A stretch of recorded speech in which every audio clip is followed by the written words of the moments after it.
The Boston Celtics and Brad Stevens just won an incredibly impressive Game 7. They beat a young Milwaukee Bucks team who had a potentially all-time great player in Giannis on their side. Due to injuries to Kyrie, Irving and Gordon Hayward, many had written the Celtics off against the long Bucks, but Brad Stevens and the incredible young talent of the Celtics prevailed in a Game 7 in the Garden. Now, they find themselves facing the Philadelphia 76ers, an incredibly young team who have all the talent in the world. The Celtics have beaten a team with one young star in the Bucks, but can they beat a team with two young stars in Ben Simmons and Joel Embiid? This video will serve as a series preview, where I'll give my thoughts on the matchup and tactics that the teams will use to counter one another. And let's start with the Boston Celtics and a recap of their series against the Bucks. With no Jaylen Brown for the second half on top of all their other injuries, they overcame the Bucks through a combination of huge games from their players. Al Horford continued his absolutely stellar series with an incredible 26 points, 8 rebounds and 3 assists on just 17 shots in Game 7. Much like last year, playoff Al Horford absolutely stepped up when the team needed him and made good decision after good decision.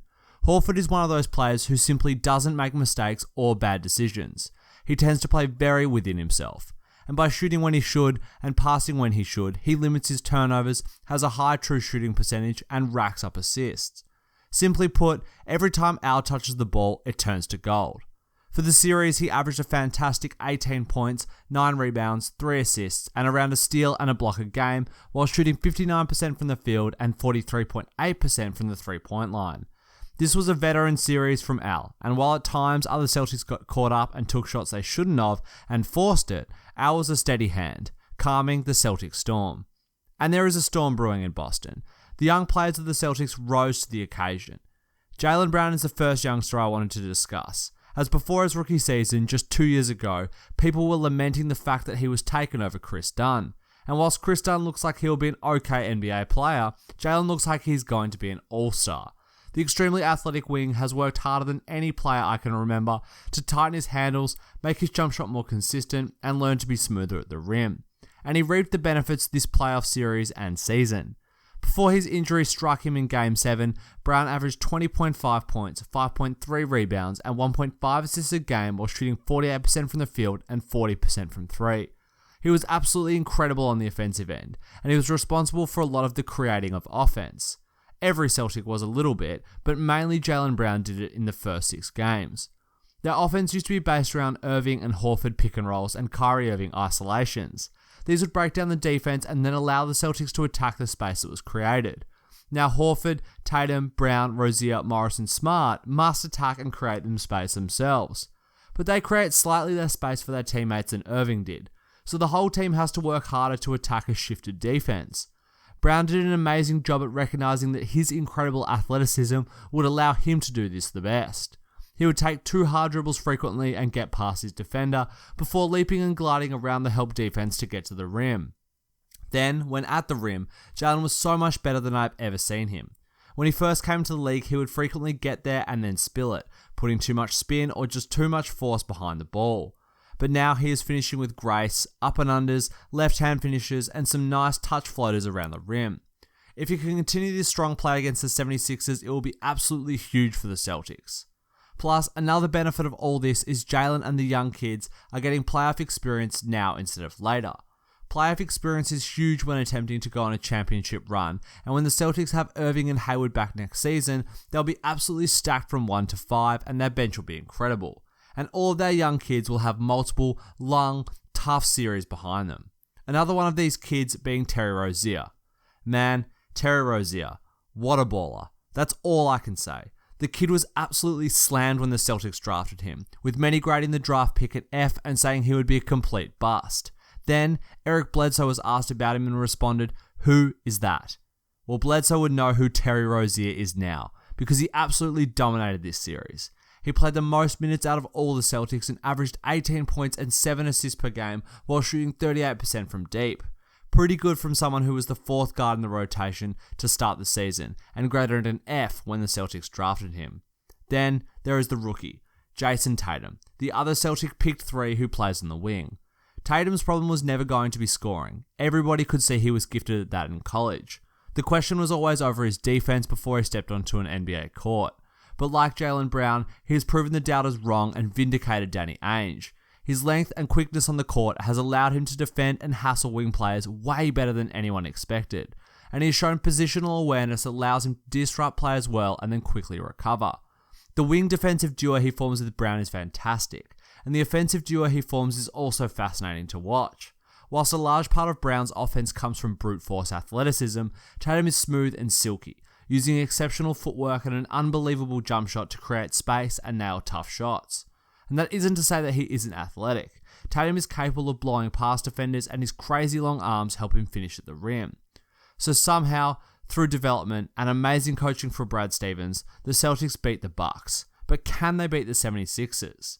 My thoughts on Ben Simmons and the 76ers have been clear over my last two videos. I consider them the best young team in the league and one of the best defenses in the competition. But they are young, and they don't have the playoff experience of the Celtics. And that is where their stalwart JJ Redick comes into play. He has played so many playoff series, he has the experience for the whole team. I'm sure he's playing a huge role in that locker room, and he's playing a huge role on the court also, scoring 20 points a game against the Heat and leading the 76ers in scoring. But Joe Ingles absolutely locked up Redick last year in the playoffs, and wouldn't be surprised if Steven sends Marcus Smart to guard him. Smart is absolutely ruthless on the defensive end, and his presence this series was defining for the Celtics in the last 3 games against the Bucks. He can be trusted to chase JJ through every screen and be right there when he catches the ball, hand in his face and feet ready to move. This will be a key matchup for the 76ers, as Redick is a bit of a barometer for the team, and it will be dangerous if he gets hot.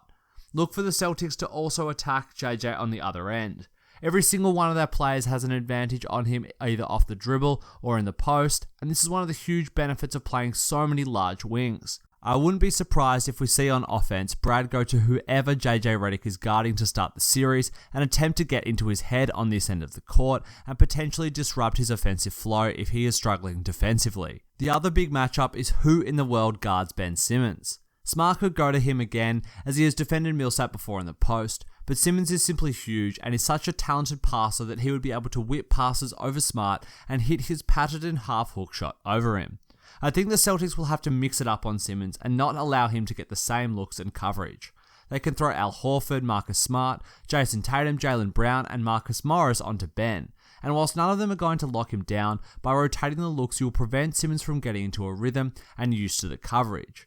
But I fully expect Simmons to dominate this series and really assert himself in the paint and look to score off the dribble or on the offensive glass. The other player who will look to assert himself in the paint is Joel Embiid. The big man dominated on defense against the Heat, but at times looked a little out of it on offense. The Celtics have Aaron Baines to guard him, but Baines will struggle if Embiid drags him out to the perimeter and abuses him with pump fakes and drives. Then the Celtics will have to try Horford on Embiid, and Al is simply too small down the block against Joel. Embiid is a nightmare matchup for the Celtics, and Baines will be having a few restless nights thinking about how he is going to guard him. I eagerly await Brad Stevens' plan for Embiid on this end, and is one of the areas where I think the Celtics have the biggest advantage. The 76ers might have the 2 best players in the series, but the Bucks arguably did as well with Middleton and Giannis. Brad Stevens can simply outcoach anyone, and his strategies will be key if the Celtics are going to win the series. I am sure he'll have specific plans to attack Embiid in the post, and I wouldn't be surprised if he doubled Embiid on the dribble. A lot of NBA teams simply double the post as soon as the player gets the ball, but by doubling on the dribble, they have to pick the ball up and then pass, stop themselves from traveling and making an accurate pass at the same time.